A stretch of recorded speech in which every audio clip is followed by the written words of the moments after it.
There comes a time in every journey, maybe sometimes multiple times along your life journey, where you ask yourself, am I living for what I was created for?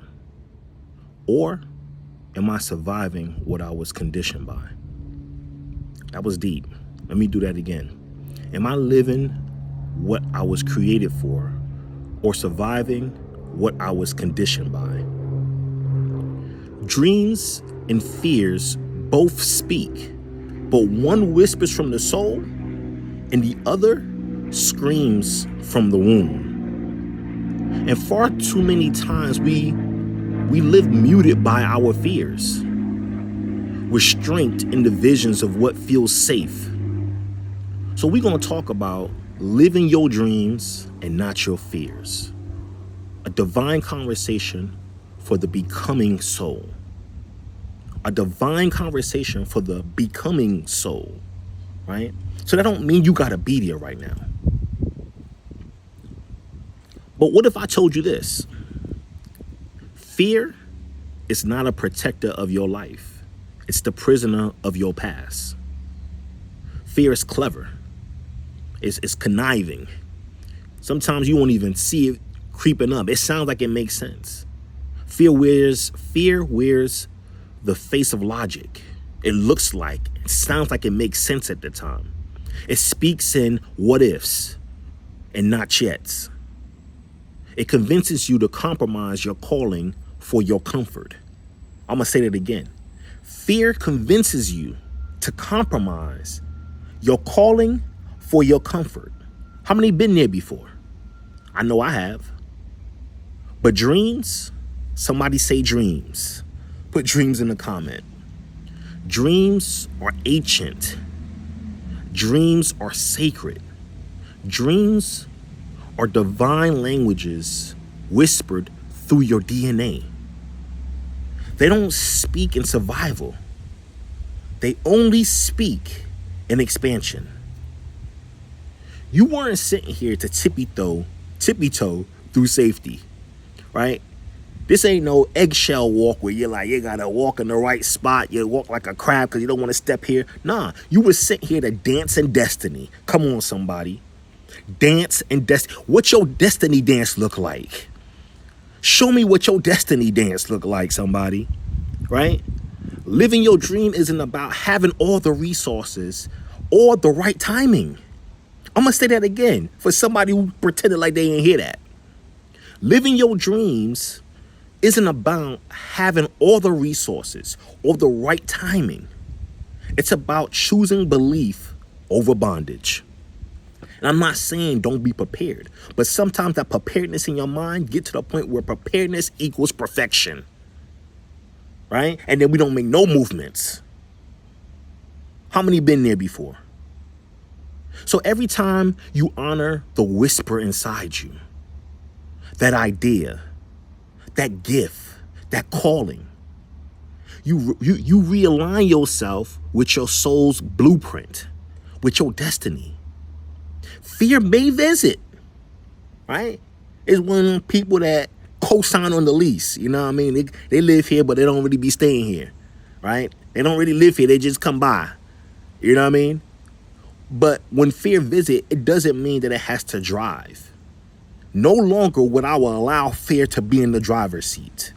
That's an affirmation in itself right there. No longer will I allow fear to be in the driver's seat.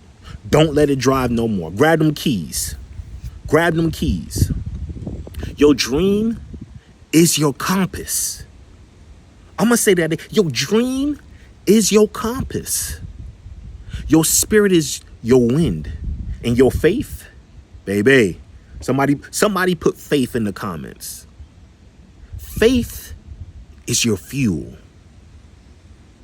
Faith is your fuel. So stop worshiping your worry. Stop rehearsing your limitations. Stop writing eulogies for possibilities you haven't even birthed. The world you crave is waiting on your courage. The world you crave is waiting on your courage.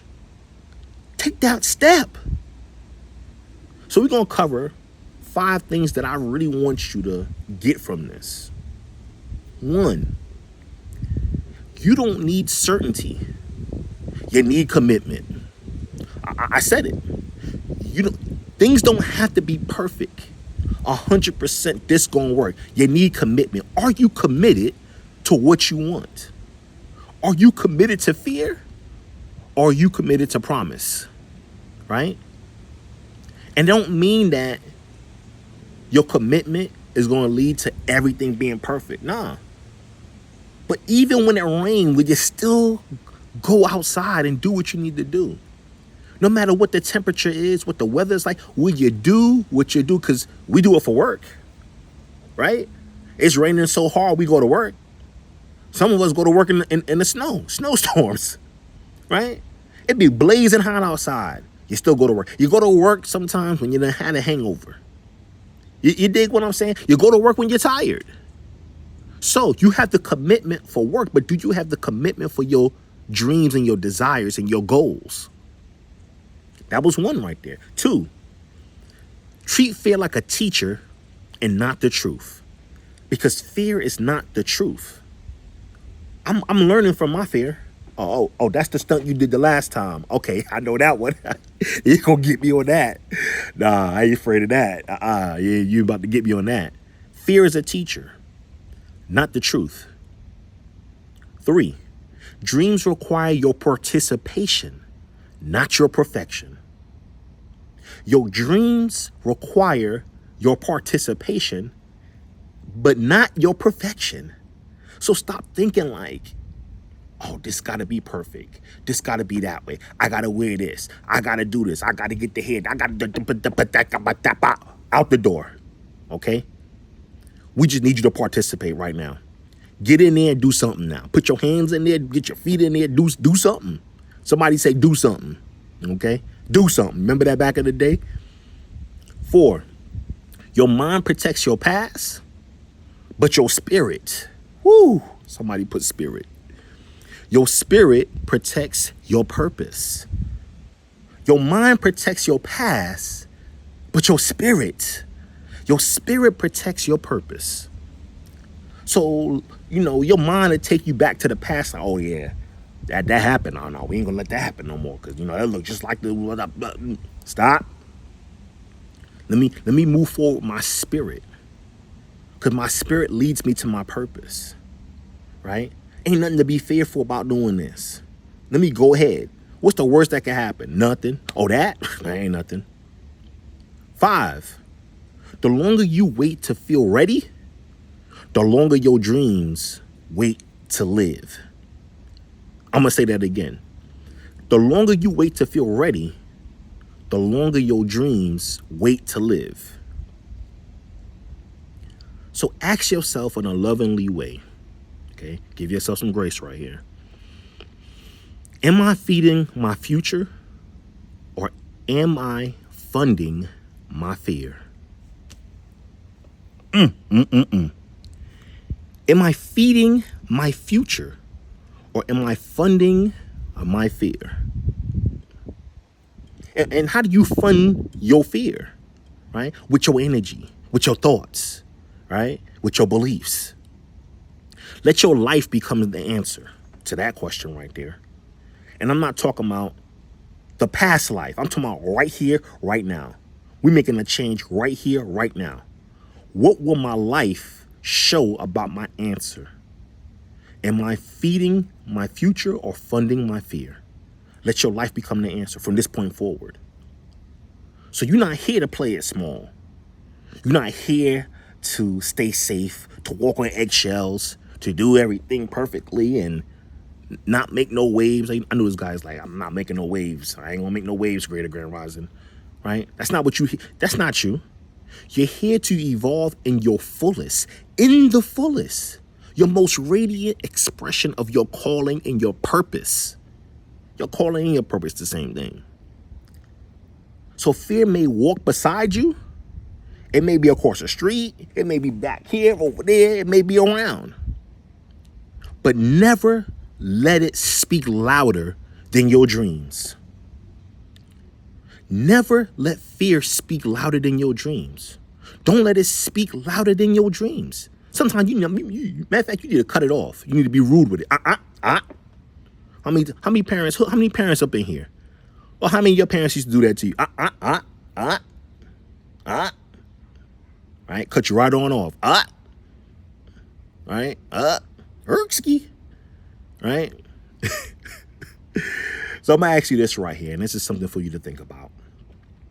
What version of you is trying to emerge, but keeps getting buried under fear? What version of you is trying to emerge, but keeps getting buried under fear?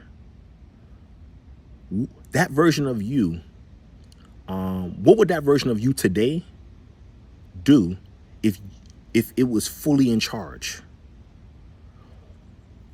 What would that version of you do today if it was fully in charge? That's something for you to think about. All right. Come back on here, hit them comments, let me know. I'm going to leave you with an affirmation. I honor the divine vision within me. I honor the divine vision within me. So I'm going to ask you this. How are you, from this point forward, honoring the divine vision within you? How? Are you? Will you? That's all I got for you. Peace.